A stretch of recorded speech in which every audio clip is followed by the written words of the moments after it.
मेरे अंदर जो योग की ये गुण है, संन्यास की जो लक्षण है, क्यों आए? ये केवल किताबें पढ़ने से नहीं आएंगे। दिमाग में बिठा लो इस बात को। बहुत से लोग होते हैं जो किताबों के ढेर अपने घर में रखते हैं, किताबें पढ़ पढ़ के ज्ञान को पेलना चाहते हैं। किताबें पढ़ने से तुम्हारे अंदर ज्ञान तो आ जाएगा, लेकिन वो व्यवहार में नहीं उतरेगा। व्यवहार में कैसे उतरेगा? जब तुम क्या करोगे?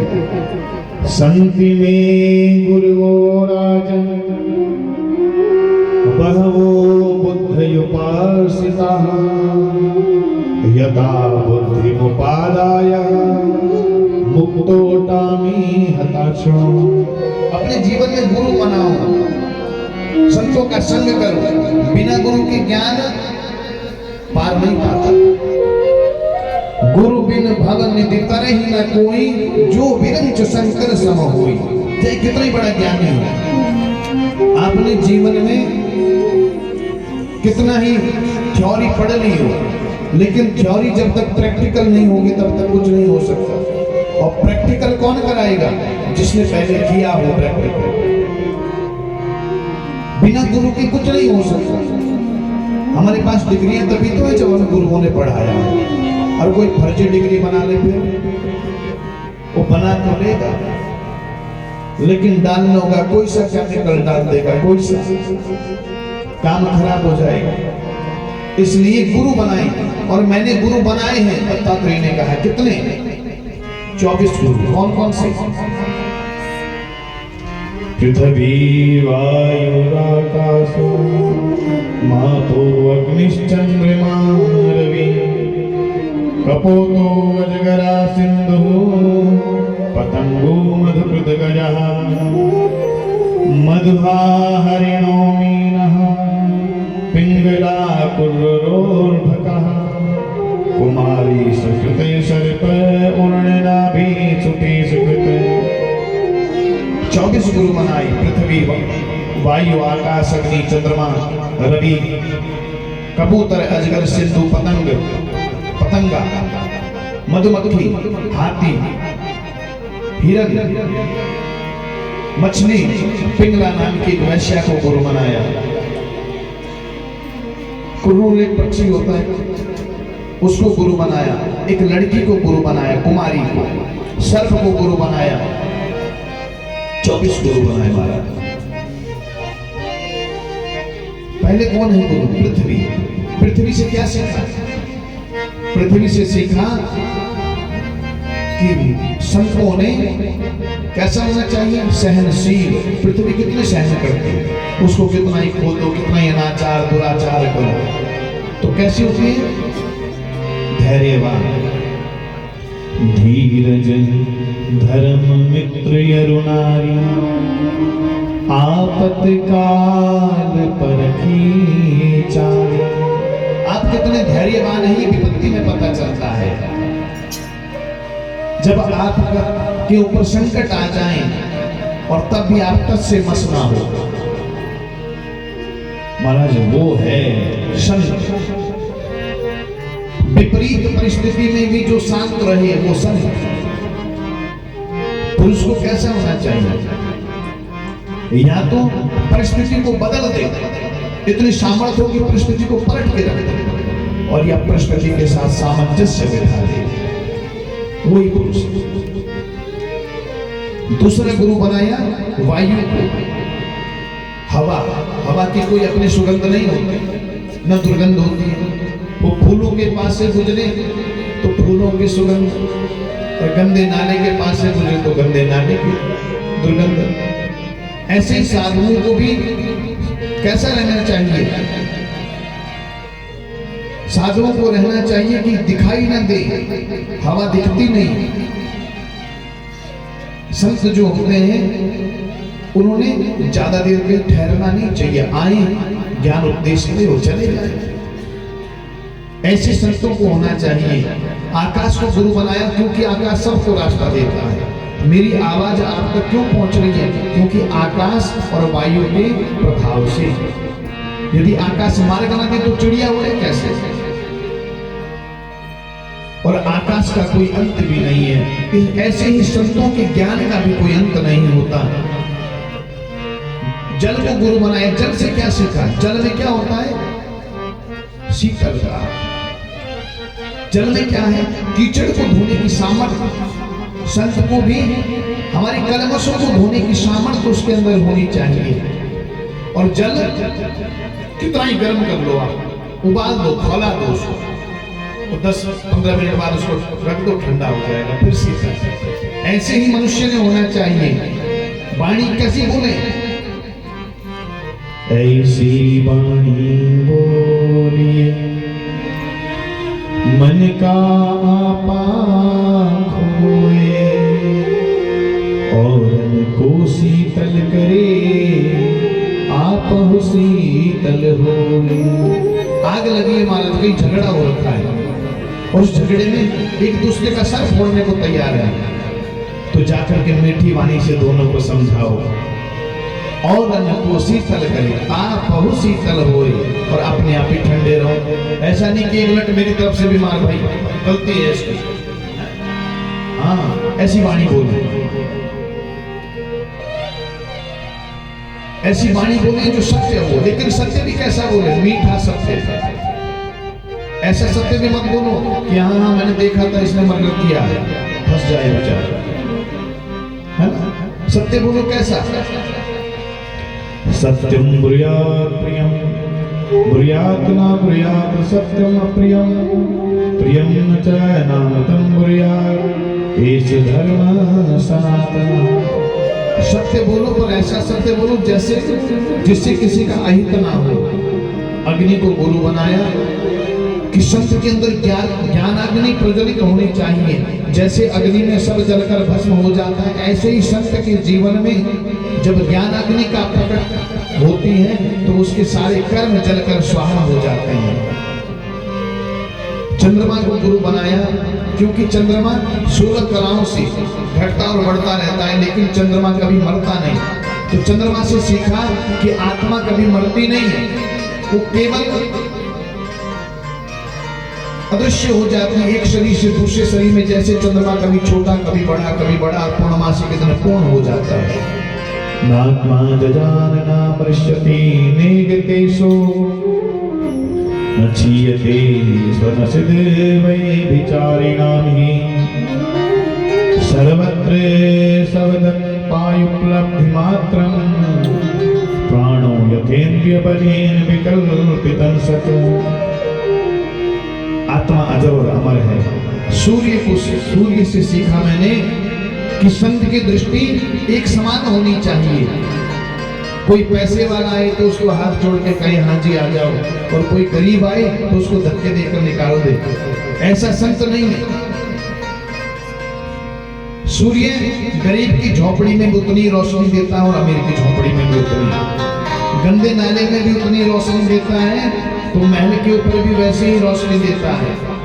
तो संत ने समदृष्टि समभाव, एक दृष्टि एक भाव होना चाहिए। कबूतर को गुरु बनाया क्योंकि कबूतर होता है मोह का प्रतीक।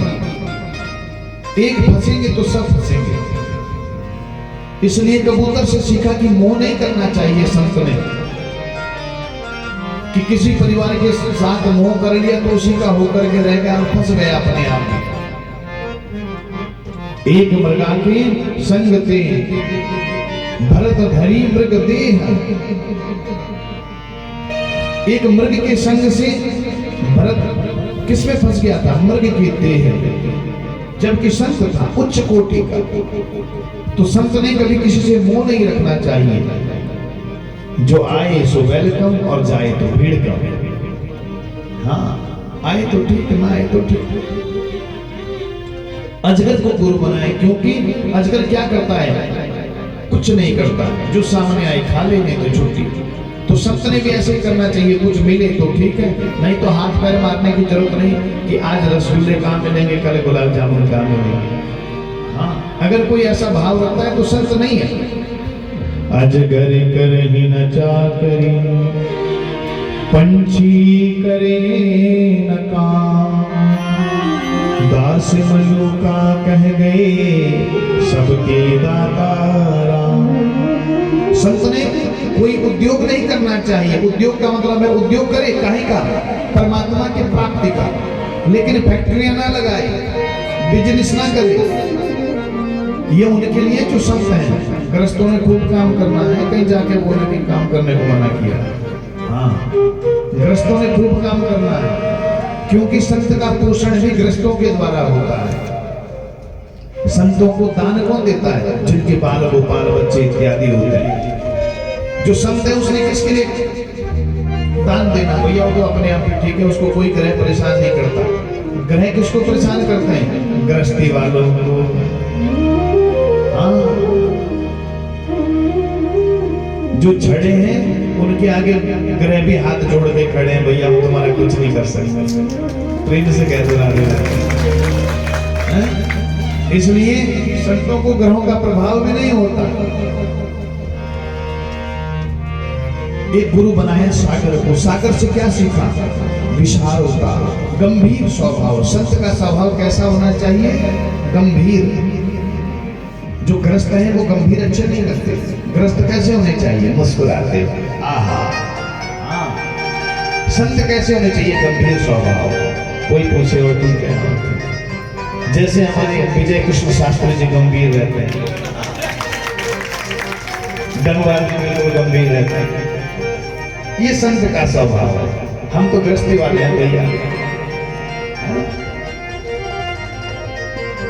संतों ने स्त्रियों से दूर रहना चाहिए। जो ब्रह्मचारी हैं, जो ब्रह्मचारी उन्होंने स्त्रियों से दूर रहना चाहिए, क्योंकि स्त्री देव माया है। दृष्ट्वा स्त्रियं देव माया। पति के पास पतंगे आकर के उस रोशनी को प्राप्त करने का प्रयास करते हैं, लेकिन उस रोशनी को प्राप्त नहीं करते, जलकर स्वाहा हो जाते हैं। ऐसे ही जो ब्रह्मचारी संत हैं, उन्होंने स्त्रियों से दूरी बनाकर रखनी चाहिए। संत भी दो प्रकार के होते हैं, एक गृहस्थी संत होता है और एक सन्यासी संत होता है। संत घर में रहकर के भी संत हो सकता है। अगर वो स्त्री से दूर रहेगा तो परिवार का पोषण कैसे करेगा? उसको सारे संबंध निभाने पड़ेंगे। और एक है वानप्रस्थ, जिसने वनवास ले लिया, उसमें थोड़ा दूर रहना चाहिए। भौरे को गुरु बनाया, क्यों भौरे से सीखा क्या? एक कमल पुष्प पर बैठ गया भौरा, आहा बड़ा आनंद आ रहा है, थोड़ी देर में उठूंगा, थोड़ी देर में उठूंगा। शाम हो गई, पुष्प बंद हो गया। हाथी आया, पुष्प तोड़ दिया, रौंद दिया पैर के नीचे और काम तमाम। तो कैसा होना चाहिए संत ने? जो करना है वो आज ही कर लो। पढ़ाई वाले बच्चों को भी बोल रहा हूं, कल करे सो आज कर, आज करे सो अब, पल में परिणय होएगी, बहुरी करोगे कब। और आजकल के बच्चे तो क्या बोलते हैं? आज करे सो कल कर, कल करे सो परसों, जल्दी जल्दी क्यों करे, जीना है जब बरसों। प्रेम से बोल दो राधे राधे। हाँ, तो ऐसा बोलोगे तो काम नहीं चलेगा। वो जैसे हाथी ने भौरे को मार दिया, वैसे तुमको भी पटक देगा। कौन? काल। इसलिए भगवान का भजन आज ही कर लो, ये मौका दोबारा मिलने वाला नहीं। दोए बातन को याद रख, जो चाहत निज कल्याण, नारायण एक मौत को, दूजे श्री भगवान। एक मौत को याद रखो और एक भगवान को हमेशा याद रखो। जो इन दो चीजों को भूल जाता है उसकी बड़ी दुर्गति होती है। बहुत से ज्ञान दिया महाराज, बड़ा लंबा विषय है। सबको बोलो किससे क्या सीखा? मधुमक्खी से सीखा कि संत ने संग्रह नहीं करना चाहिए। घर बार छोड़कर चले गए, बड़ा मठ बना लिया, वहां धन इकट्ठा करने लगे। बाबा जी के प्राणांत हो गए, शिष्य आपस में लड़ खा रहे हैं, मेरा अधिकार है, मेरा अधिकार है। तो संत ने धन संचय नहीं करना चाहिए, बल्कि ऐसे काम करने चाहिए जिससे समाज का कल्याण हो। क्योंकि संत कैसा होता है? वो चिंता नहीं करता किसी की। चाह गई चिंता नसी, इसे सीखा। कस्तूरी मृग होता है, कस्तूरी उसके नाभि में होती है, लेकिन बन बन घूमता है माला। तो क्या सीखा कस्तूरी से? कस्तूरी मृग से क्या सीखा? कस्तूरी कुंडल बसे मृग ढूंढे बन माही, ऐसे ढूंढने के लिए वृंदावन, मथुरा, द्वारिका, आज फला मंदिर, आज फला मंदिर, आज फला मंदिर, लेकिन घर में 2 मिनट बैठ के भजन करते नहीं, फिर भगवान कैसे मिल जाएगा? भगवान क्या रहता है? मंदिर में, है ना? तो भगवान ने क्या कहा? मैं मंदिर में नहीं, मैं अंदर, मंदिर, मंदिर, मैं अंदर, अंदर हूं, ढूंढो तो सही।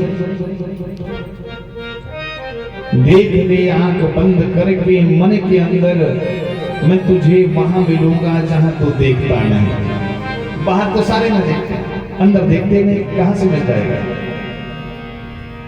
तो महाराज बड़ा ज्ञान दिया, जिह्वा को कंट्रोल करो। मछली से क्या सीखा? मछली क्यों फंसती है? खाने के चक्कर में। ये जीव हजारों मन राशन पी गई, न जाने कितने टन रसगुल्ले खा गए, लेकिन कभी छपती नहीं, छपती कभी। इस जीवन का सुधार करना है तो उस जिह्वा पे कंट्रोल रखो। मैं कई बार बोल चुका हूं, बार बार बोलता हूं, खराब हो जाए रसना तो मुश्किल है घर बसना। इसलिए इस जीव को कंट्रोल करो। जीव के चक्कर में फंस जाता है कांटा और काम तमाम। इसलिए जीव को नियंत्रण में रखो, ज्यादा रस के चक्कर में मत पड़ो। 6 प्रकार के रस होते हैं, उस रस को छोड़ के एक 7वें प्रकार का रस है कृष्ण रस। केवल उस रस में आनंदित हो जाओ। वैश्या को गुरु बनाया,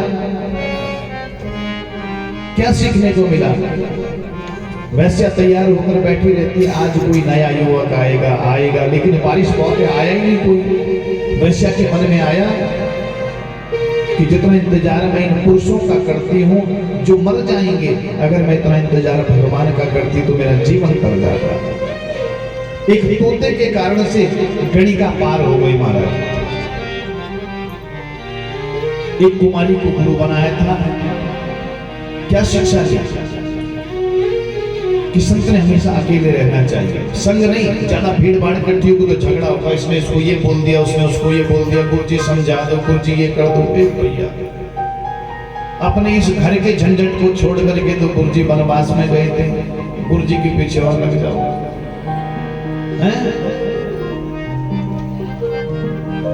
संत ने अकेले रहना चाहिए। कन्या का रिश्ता आया, घर में कोई था नहीं, चावल कूटने की बारी आई, धान कूट रही थी, चूड़ियां पहना दी थी रिश्ते वालों ने, तो छम छम छम चूड़ियां बजने लगी। लड़की ने सोचा लोग सोचेंगे घर में चावल भी नहीं है, सारी चूड़ियां उतार दी, एक एक चूड़ी रखी दोनों बाजू में, और धान भी फूट गए, पता भी नहीं चला। आजकल की महिलाएं तो चूड़ियां पहनती नहीं। हाँ, ये श्रृंगार का सामान है, इसको पहनना चाहिए, सौभाग्य बढ़ता है। बाजे पहनने से कमर दर्द ठीक होता है। हाँ, पहले करधनी पहनते थे ना कमर की, तो डिस्क की प्रॉब्लम नहीं होती थी। आजकल पहनते नहीं, इसलिए प्रॉब्लम। हाँ, चूड़ियां पहनने से एक्यूप्रेशर होता रहता है नाड़ियों का, सर दर्द ठीक हो जाएगा, लेकिन पहनती नहीं है क्योंकि फैशन आ गया है। सिंदूर लगाएंगी नहीं, है ना? हाँ, केमिकल खूब लगाएंगे। श्रृंगार के जो 16 श्रृंगार है ना हमारे यहाँ सनातन परंपरा में, वो ऐश्वर्य को बढ़ाता है। कल ठाकुर जी के साथ हम माँ ज्वाला जी के दर्शन करने गए, तो मैंने वहां देखा, बड़ा आनंद आया। शयनार्थी में माँ के सारे श्रृंगार को इस प्रकार से माता को पहनाए गए जैसे किसी नई नवेली दुल्हन को सजाया जा रहा हो। आनंदित हो गया मैं। सिर की चोटी से लेकर के और पैर की चुटकी तक माता का श्रृंगार किया। महिलाओं ने घर में खुले बाल रख करके फैला करके दरवाजे पे नहीं बैठना चाहिए, अशुभ होता है ना। खुले रखो कोई बात नहीं, पर दरवाजे पर मत बैठो। खाना बनाते समय आजकल देखो बड़े बड़े होटलों में भी एक आते हैं ना हेड कैप, वो पहनाते हैं। क्यों? क्योंकि सर ढकने से बरकत आती है। हाँ, आजकल तो रोटी बनाई थी, कितने आदमी? 4, 2 फला खाएगा, 2 फला खाएगा, 2 फला खाएगा, एक में गिन के ऐसे बनता है। और फिर भी पूरी नहीं होती, फिर बोलते भाई फिर बनानी पड़ेगी। तो जो ढक के बनाता है बरकत होती है उसके घर में। ये सीखने की चीजें जीवन में उतार लो, आनंद आएगा। हाथी को गुरु बनाए कि स्पर्श सुख के चक्कर में पड़ के जीवन को गंवाना नहीं चाहिए। अब महाराज यदुवंश